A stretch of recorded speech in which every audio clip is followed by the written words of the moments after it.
How's it going, neighbors? Today we're going to take a look at the ultimate trailer jack. This guy is 1,500 pound rated and gives you 27.5 inches of lift. So let's take a closer look at it, see what some of the specs are, and see how well it works.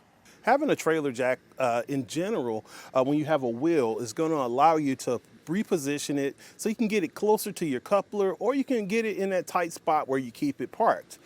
This guy's designed to deal with whatever conditions you put it through. It's rated for 1,500 pounds, so you definitely want to stay within that capacity. And as far as environmental, it has a zinc finish to it, so it's going to hold up against corrosion.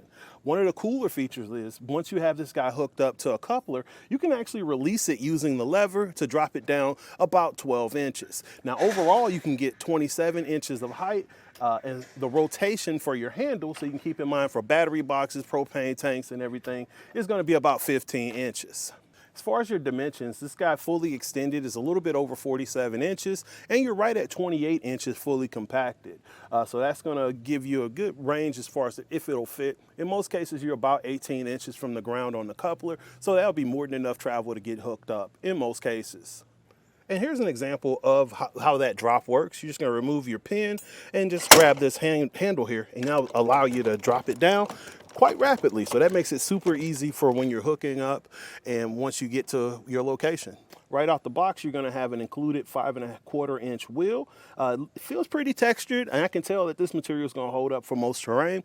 I would say if you have loose gravel, generally these types of wheels get hung up, but if you're on pavement, you should be fine.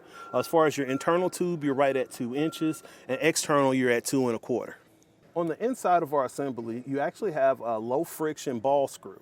And what that does for you, it allows for you to have less wear on the internal components, and it allows it to function a lot smoother. So you can get a better response rate without having to fight with it. And that's one of the things, I'm cranking trailers up and down all day when I'm making videos for you guys. And this guy feels pretty good. I mean, granted, my trailer's not loaded, but as far as the action on it is super solid. When it comes to trailer jacks, usually I recommend going with something that has solid materials that can hold up with just about any environment, because you never know where you're going to end up, or you never know who you might hand your trailer off to. Now, this guy is built for everything within its weight capacity to go to any environment. And in fact, if you have any questions or you want to know a little bit more, feel free to leave those questions, because we love interacting with you. Now, again, this is Ed with etrailer.com, taking a look at the ultimate trailer jack that's rated for 1,500 pounds with 27.5 inch travel. Have a great day.